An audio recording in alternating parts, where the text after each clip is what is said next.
Bom estar aqui com vocês novamente. O tema da noite é sugestivo.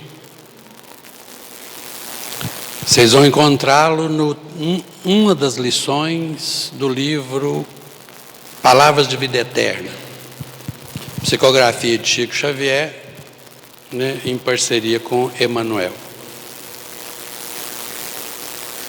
O título, Combatendo as Sombras, precisa de duas explicações. Primeiro, a questão da combatendo. Combatendo fica muito bélico, muito guerreador, e não é nesse sentido. Combatendo é uma palavra que na época era dita no sentido de o bom combate, batalhar ou lutar o bom combate, é aquela maneira da pessoa trabalhar no seu autoaprimoramento. É isso que significa combatendo. Não é exercer pressão contra, não é combater, não é pegar armas e partir para cima. Não teria sentido nenhum você pegar um armamento e partir para cima dos seus problemas, porque aí eles crescem. Quanto mais você luta com eles, mais eles crescem, mais eles ganham força.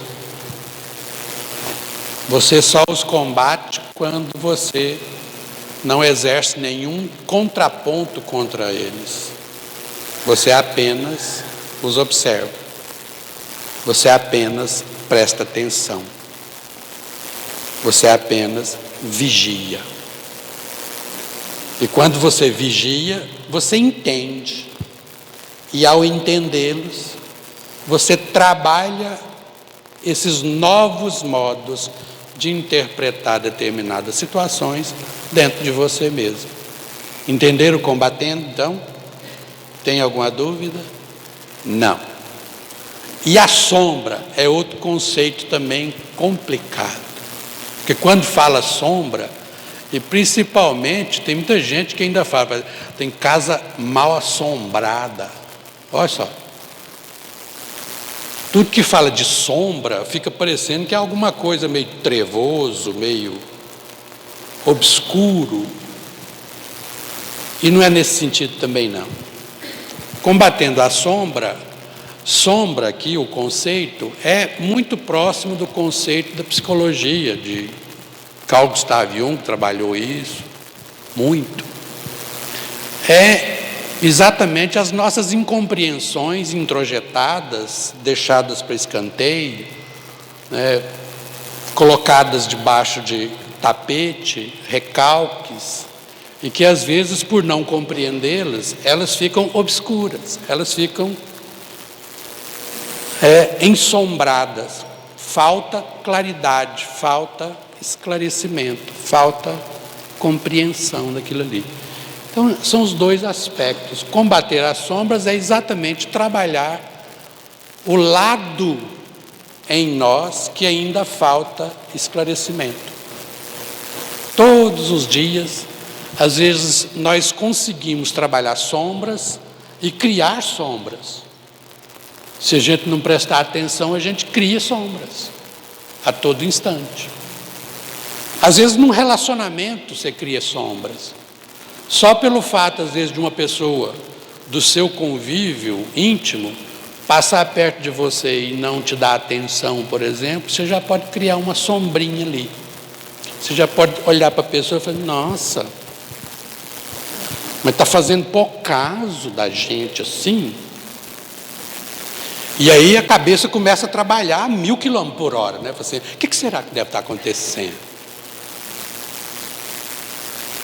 O que será que eu fiz? Olha, aí já vai buscar as sombras todas que já estão lá, arquivadas, debaixo do tapete, que você morre de medo delas, porque você não quer nem olhar. E já começa, será porque eu fiz isso? Será porque eu fiz aquilo? Será porque eu... Está vendo? O cotidiano nosso é lidar com isso. E é por isso que Paulo de Tarso, São Paulo para alguns, nos convida, nesse versículo que começa a lição número 31 do livro Palavras de Vida Eterna. Esse versículo é significativo, porque ele fala assim, no Romanos 12, versículo 2: e não vos conformeis com esse mundo, mas transformai-vos. Ou seja, esse mundo que está cheio de complicações ainda para você, que você ainda não consegue compreender completamente, você não pode ficar conformado nesse mundo, não. Você tem que se transformar. Você tem que transformar o mundo externo e o mundo interno. Porque se você se conformar com isso, você vai sofrer os dramas dessa conformação, que é permanecer na obscuridade, permanecer nas sombras, permanecer na incapacidade de trabalhar, de combater as suas sombras. Então, tem que, o mais rápido possível, serenamente, começar a ver a sua urgência em trabalhar cada detalhe da sua vida, cada significado da sua vida, colocar nos devidos lugares os seus significados. Então, o apóstolo nos adverte sobre os enganos que o mundo nos propõe a todo instante. E às vezes a gente abraça esses enganos por ignorância mesmo. A nossa ignorância, junta com os enganos que o mundo tem e nos oferece, a gente os abraça achando que aquilo é a realidade. E aí, o que vai acontecer é a gente criar um punhado de sombras para a nossa vida. E, obviamente, os medos. Se você pega, por exemplo, certas incompreensões, principalmente na nossa infância até a juventude, menino, mas eu vou te contar uma coisa: o que a gente adquire de enganos, de coisas completamente sem sentido, e que a gente armazena aquilo e carrega aquilo por um bom tempo na vida, simplesmente porque a gente não é capaz de elaborar isso. Certa vez eu lembro de ter conversado com uma senhora, 58 anos de idade, e ela me dizia o seguinte: Zé Amaral, eu estou tão triste, nada na minha vida dá certo. A minha vida foi uma série de enganos, uma série de tentativas que nunca deram certo na minha vida. O casamento não deu certo, a relação com os filhos é capenga. E eu conversando com ela, sem pretensão nenhuma, e à medida que a gente ia conversando, ela ia aprofundando. E aí eu falava: sua vida deve ter sido muito difícil. Eu falei assim: não, nossa, a minha vida tem certas coisas que me martelam a vida inteira. Eu me lembro quando eu era pequena, por exemplo, que eu estava chegando da escola, eu sempre fui uma aluna excelente. Minhas notas eram as primeiras da sala, as notas eram as máximas. E eu estava chegando da escola, e a minha irmãzinha mais nova chegando junto comigo. Meu pai estava saindo na varanda da casa onde a gente morava, e aí, de repente, nós começamos a correr para abraçá-lo. Mas a minha irmãzinha era mais esperta, correu na frente, pulou no colo do meu pai, o meu pai a abraçou. E no abraço que ele deu a ela, ele virou as costas, saiu, e eu alegremente falei assim: pai, eu preciso mostrar para o senhor o meu boletim. E o meu pai virou para mim, com a minha irmã no colo, abraçada, e falou: não, Não preciso de ver porque eu sei que você é burra mesmo. Então não há nem necessidade de eu olhar esse boletim seu. E virou as costas e entrou dentro de casa. E desde esse dia ela não conseguia abandonar essa carga, essa sombra cultivada, sabe? Fez um pedestal, fez um altar para isso. Esse atestado de baixa autoestima, até o dia em que nós estávamos conversando, que eu chamei a atenção dela e falei: escuta, mas o seu pai já tinha visto o seu boletim? Tinha, várias vezes. Ele sabia que eu era uma excelente aluno. Ele sabia que eu só tirava 10, só tirava notas altas. E eu virei para ela e falei assim: e você não percebeu, ao longo desses 50 anos, que o seu pai estava sendo irônico com você? Ela falou assim: será? Eu nunca tinha percebido por esse lado. Se o seu pai sabia que você só tirava notas altas, ele foi irônico com você, porque já sabia que o seu boletim era de notas boas. Então ele brincou com você, dizendo: você nem precisa de olhar, porque você é burra mesmo, a gente nem precisa de olhar seu boletim. 50 anos carregando uma sombra, e essa sombra interferindo na vida da pessoa. Vocês já imaginaram a quantidade de sombras desse naipe a gente está carregando desnecessariamente?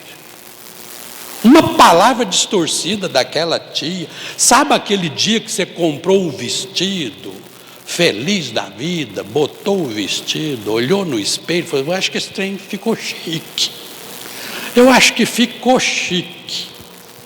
E aí você vai para a festa de aniversário da família e tem aquela cunhada, sabe, que de vez em quando justifica um certo ódio.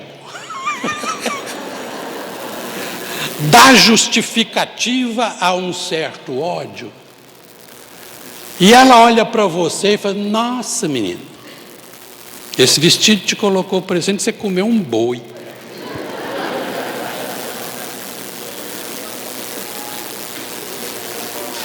Sombra. Você pega isso, transforma numa sombra, joga lá para debaixo do tapete, bota um peso em cima, vai para casa, tira o vestido, não vende, não dá, não empresta, põe no guarda-roupa e vai ficar olhando aquela porcaria durante 25 anos. E toda vez que olhar para buscar uma blusa, essa não, essa não, essa não, essa não, essa não, na hora que chega no vestido, fala: que é desgraçada, não tinha o direito de falar aquilo. Aquela desgraçada não tinha o direito de falar aquilo. Sombras. Sombras que você está carregando desnecessariamente. É por isso que é bom você ver briga de marido e mulher. Não, você já viu briga de marido? Vocês não precisam de falar que não gostam de ver, não, que gosta. Se não gostasse, não assistia reality show. Se escutar um vizinho brigando, na mesma hora você já vai procurar um buraco na janela, um trem qualquer para ver. Isso é condição de planeta de expiação e provas, é nossa condição ainda.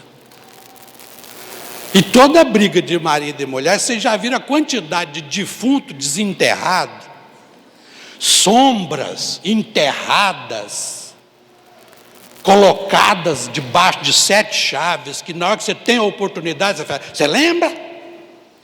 Há 14 anos, 7 meses, 10 dias e 4 horas. você me disse isso. Aquilo está guardado aqui, ó. E você desenterra de fundo. Sombras mal trabalhadas.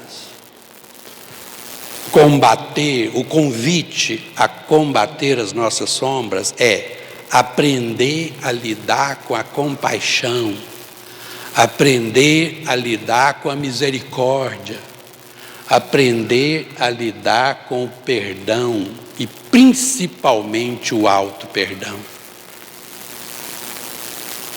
Porque enquanto você não se perdoar, você não consegue elaborar as suas sombras. Você vai ficar cultivando a sua sombra. Tem gente que cultiva. Tem gente que é o chamado problema de estimação que eu já falei para vocês. Tem gente que tem problema de estimação. Precisou, ele saca do problema de estimação na mesma hora. Não, eu tenho um problema.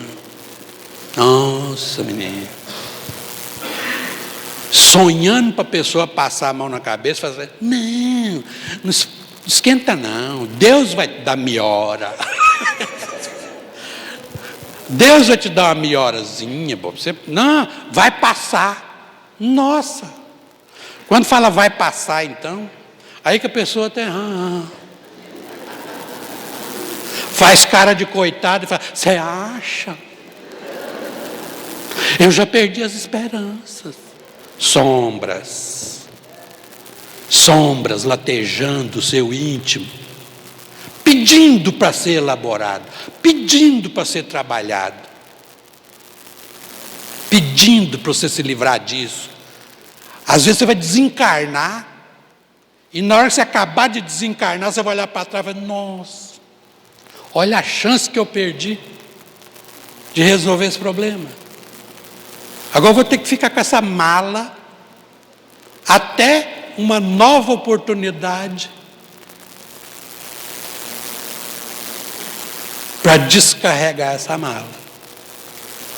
E o pior, essas sombras que você vai escondendo, vai tapando, elas vão enrijecendo e elas supitam e constroem a sua personalidade, a sua persona. E a sua persona fica forte, rígida, a ponto de quanto mais distância você tem do que é a sua personalidade, a sua máscara de manifestação, com aquilo que você precisa de elaborar, o enrijecimento é tão forte às vezes que você não consegue alcançar um ao outro. E aí vira aquela pessoa que você chega perto dela e fala, eu tenho a personalidade forte. Você, não, você é doente, você precisa tratar. Vai procurar um psicoterapeuta e tem que ser dos bons, daqueles que entram com taiadeira, martelo, para ver se dá conta de destapar todas essas sombras que você precisa trabalhar, colocar para fora, encarar e verificar que você é capaz de resolver isso. Difícil? É, mas você é capaz de resolver isso. Uma perguntinha do Livro dos Espíritos que nos incentiva a pensar sobre isso é a pergunta 909. Olha como é que é a perguntinha.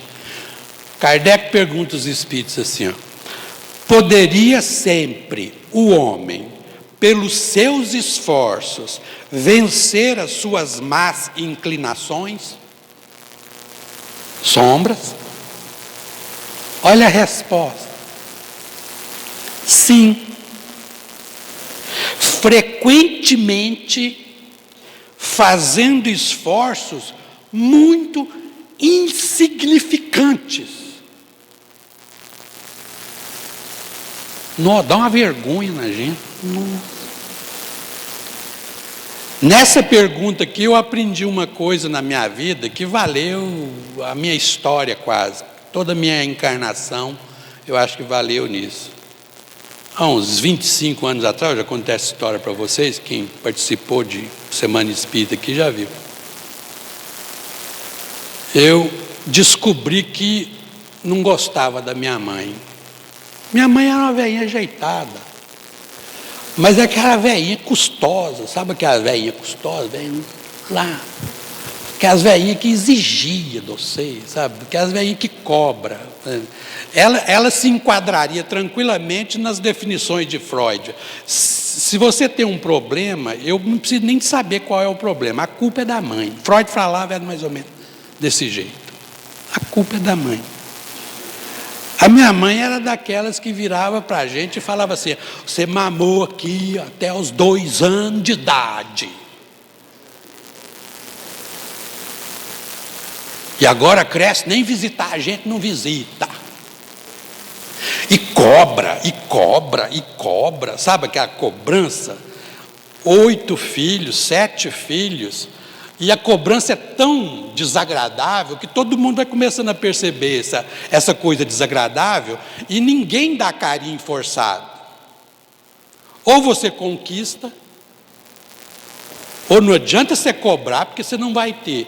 Porque o efeito sai ao contrário. Quanto mais ela cobrava, mais os filhos todos começavam: hoje eu fui lá, ontem eu fui lá. Eu visitei, agora, hoje eu sei, vai lá. Aí ele ligava para outro e falava: não, o Zé foi ontem, você vai hoje, você se vira. Ou seja, a pessoa não percebe que quanto mais ela cobra, mais ela afasta as pessoas, por ser desagradável. E aí eu comecei a pensar nessa coisa, gente, sabe aquela coisa de você ficar pensando assim, e aí você vai criando sombras, e eu criando um monte de sombras na minha cabeça, porque você é espírita, imagine, você entende muito bem o que é, né, honrar pai e mãe, olha só que beleza. Só que a gente entende honrar pai e mãe no sentido de obrigação, e não no sentido de sacrifício, não no sentido de dever. Honrar pai e mãe é dever, não obrigação. Qual é a diferença, Zé? A diferença é honrar pai e mãe no sentido de obrigação, você faz porque é obrigado a fazer. Então, não há participação sua. Você fazer por sacrifício, aí é outra coisa. Aí não há sofrimento, porque para ser sacrifício não pode haver sofrimento. Porque só existe sacrifício se ele for um ofício sagrado. Aqui, ó. E se é sagrado, então ele é de bom coração. Só existe sacrifício se não houver sofrimento. Fica complicado a pessoa entender isso, porque toda vez que a gente fala de sacrifício, a gente associa sacrifício com sofrimento. E não é. É o contrário. Se você faz uma coisa por sacrifício, então isso é o que você mais quer fazer. Aliás, é a única coisa que você deseja fazer. O exemplo mais categórico para você entender isso aí, para trocar em miúdos mesmo, é uma mãe que ama o seu filho, 3 anos e meio de idade, 3:30 da manhã, chovendo, fazendo frio, e a criança está com 39,8 de febre. Essa mãe pega essa criança e leva para o hospital. Chega lá no hospital, eles atendem e constatam: tem que ficar aqui internado. Olha o desconforto, 3:30 da manhã, fazendo frio, ser obrigado a pegar aquela criança, levar para o hospital. Chega lá no hospital, o médico fala: nós vamos interná-lo. E vira para a mãe e fala: pode ir embora para casa, ele vai ficar aqui. A mãe vai. Onde que essa mãe quer ficar? Junto do filho, segurando na mãozinha, passando a mãozinha na testa. O que é que seria sofrimento para essa mãe? É você obrigá-la a sair dali. Então, aqui, ó, o ato de ficar ali, ó, para qualquer pessoa que passa na porta do quarto e vê aquela mãe afagando a criança, pensa, oh, que sofrimento. Ao contrário, para aquela mãe é exatamente não sofrer ela estar ali. Se você obrigá-la a sair dali, aí é que ela sofre. Isso é que é sacro ofício. Toda vez que você faz uma coisa porque é um sacro ofício, você não sofre. Por quê? Porque você entendeu, você deseja, é do seu íntimo fazer exatamente aquilo. É por isso que um atleta olímpico, por exemplo, treinar 8 horas por dia, todo santo dia, entre domingos e feriados. Toda hora que acaba os treinos, bolsa de gelo para aqui, bolsa de gelo para ali, e você vira para ele e fala assim, porque você não para, meu filho? Ele fala, não. É um sacro ofício. É um ofício sagrado. E ninguém tira isso. Você não para. Entenderam a diferença? Então, o panaca que foi tentar entender a minha relação desamorosa de mim para com a minha mãe. E eu comecei a olhar para ela e falei, gente, eu não gosto dela. Havia certos momentos que eu tinha até vontade de torcer o pescoço dela. Eu negava, sabe aquela coisa de negar. Olha a sombra aí. A sombra você joga lá debaixo do tapete e tapa, fecha. Põe cimento em cima. Porque você nega. Nega por culpa. Nega por uma imposição da própria consciência que faz, gente, isso não pode ser feito. E eu olhava para ela e falava assim, gente, mas eu preciso de entender isso. Eu não posso simplesmente colocar isso lá debaixo do tapete e deixar para lá. Eu tenho que buscar isso de qualquer maneira e entender. E eu ficava naquele movimento pendular.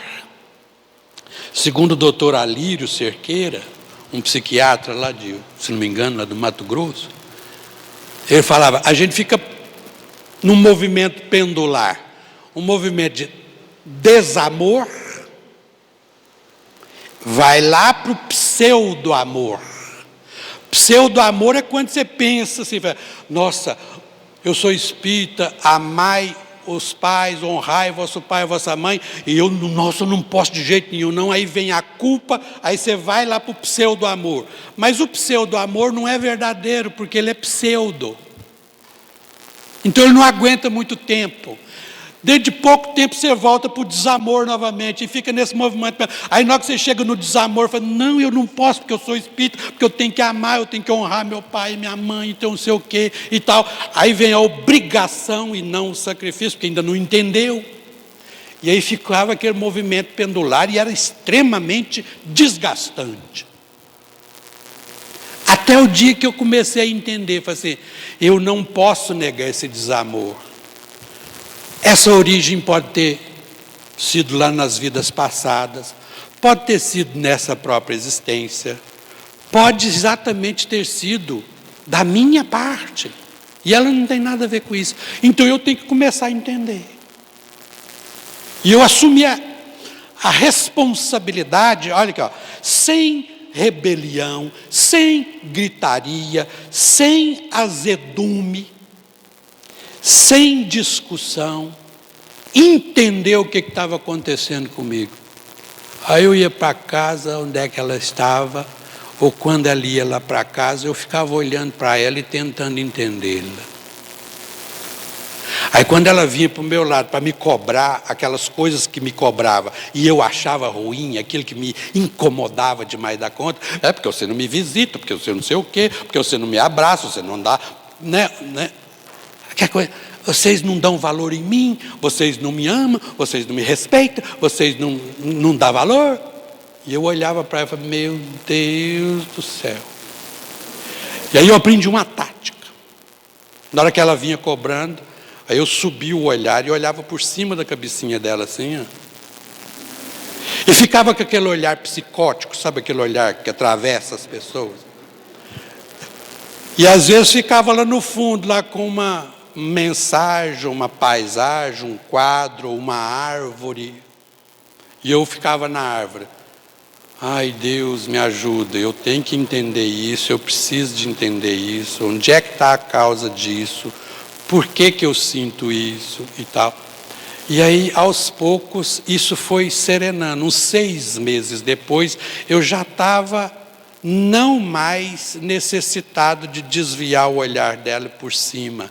Mas eu comecei a olhar para ela diretamente e ver aquela mulher franzina, pequena, frágil, vindo para o meu lado e cobrando de mim. E eu comecei a exercitar, pela primeira vez, uma escuta. Uma escuta que eu pensei, foi só na base da misericórdia, só na base da compaixão que eu vou ter que entender isso. Então eu abri o ouvido na misericórdia. O que é misericórdia? É olhar as misérias do outro com o olhar do coração. Miseris cordis. Olhar a miséria do outro com o olhar do coração. Então eu comecei a olhar e comecei a ver não mais a minha mãe, mas uma mulher franzina, pequena, carente, necessitada, vindo para o meu lado. E eu comecei a ver quase que uma menininha, sabe, que precisava de colo. E aí eu comecei a entender uma coisa que era já a elaboração e o trabalho das minhas sombras. O que eram as minhas sombras? Aquilo que ela exigia de mim era o que eu exigia dela. Então o que ela estava fazendo? Mostrando a mim apenas o que eu era. Por isso eu achava ruim. Ela que tem que me dar. E não eu dar a ela. E ao vê-la como uma criança que precisava, eu me vi. E eu pensei, gente, eu estou cobrando dela o que eu quero. Quem sabe então eu posso dar a ela o que ela quer e de repente eu ganho o que eu quero.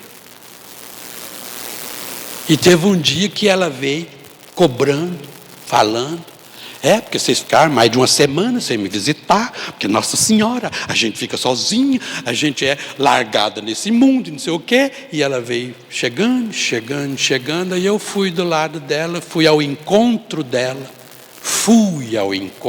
dei conta de romper a barreira, a abracei, peguei a cabecinha dela e coloquei no meu peito. E falei, desculpa, mãe. A senhora merecia que a gente fosse mais ao encontro da senhora.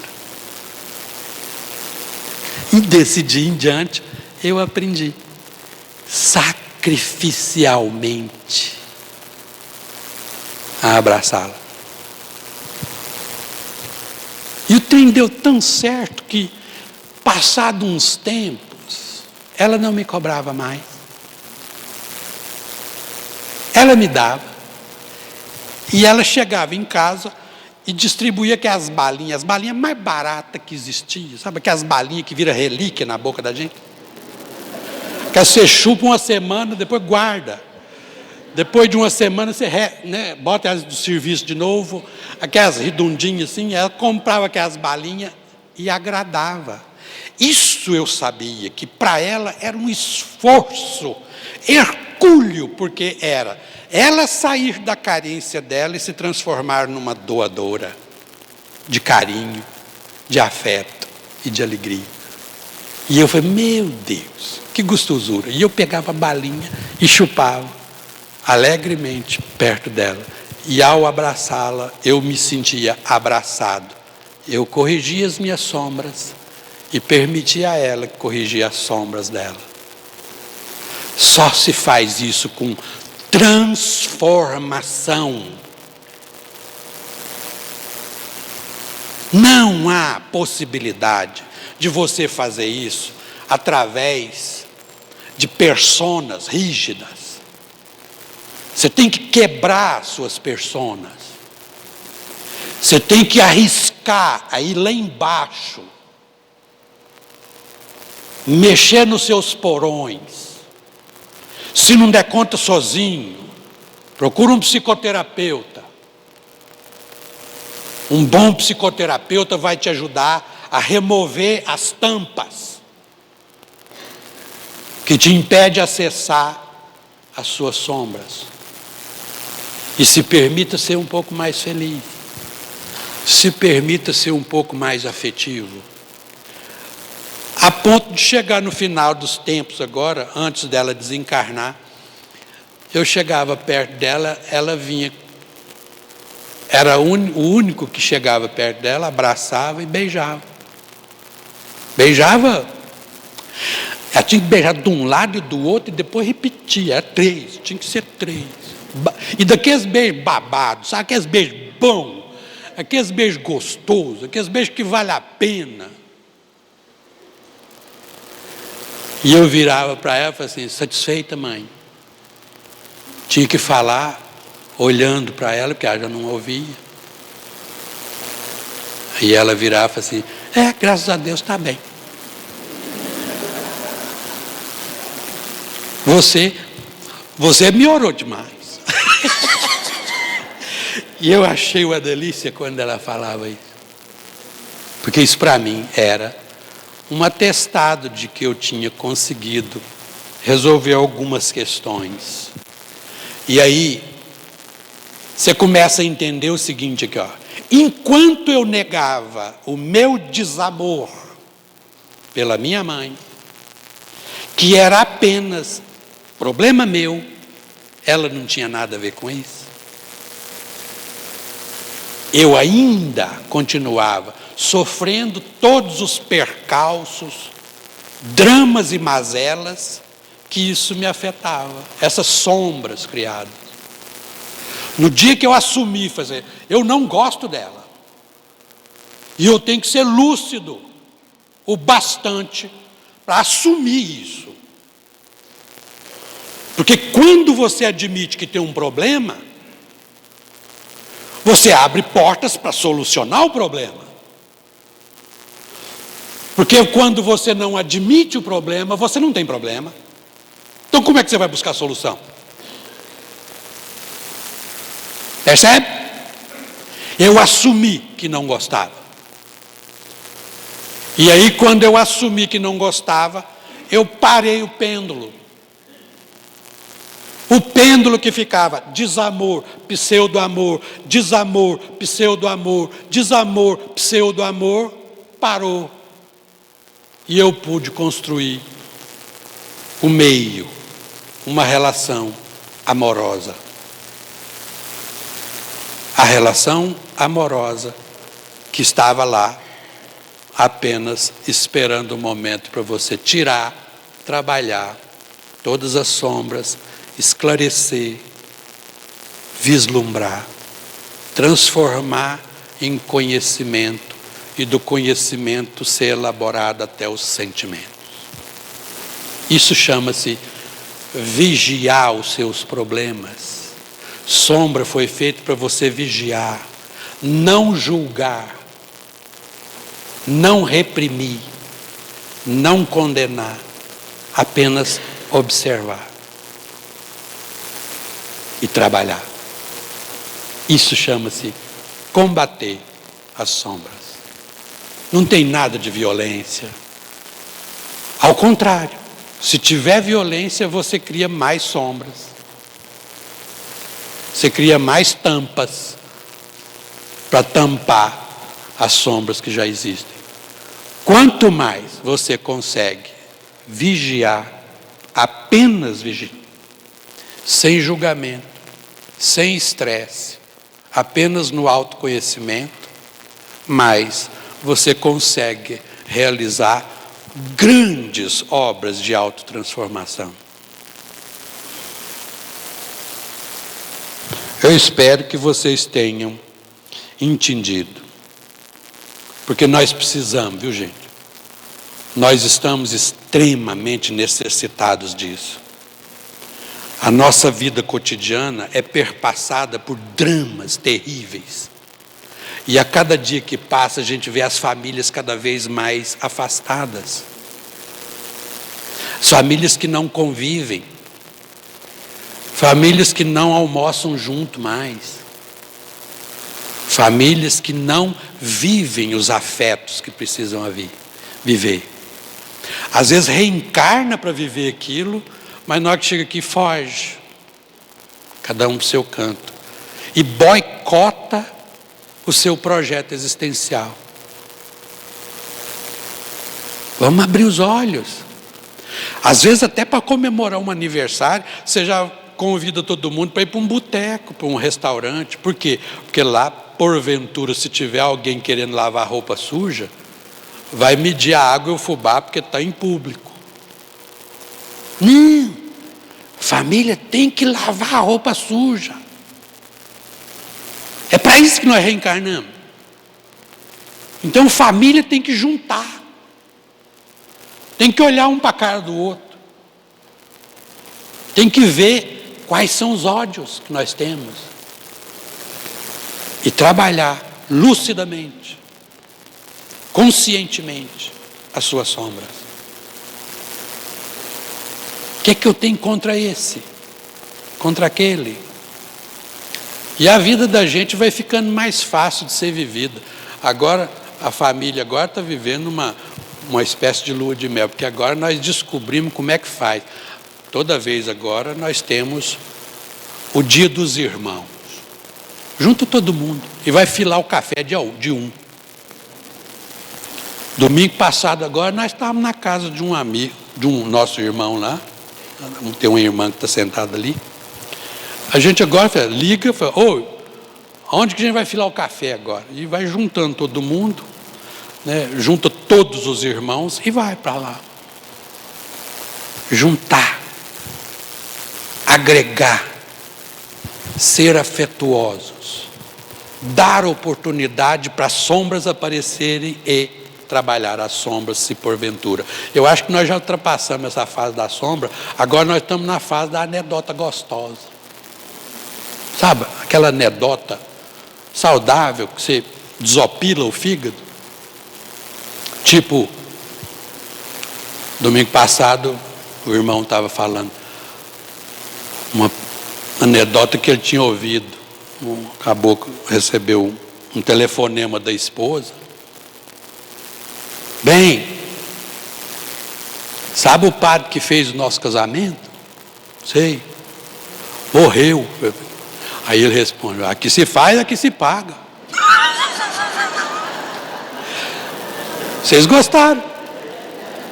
A nossa família agora, o dia dos irmãos é sagrado. Eu espero que isso pegue, essa moda pegue. Dia dos irmãos, dia da família, dia dos pais, dia dos primos. Meus filhos estão incentivados a fazer o dia dos primos. Esse dia conseguiram reunir todos os primos, inclusive os que moram em Goiânia, os que moram em Curitiba, juntaram tudo e fizeram o dia dos primos. Todos os primos reunidos. Nós precisamos reatar isso.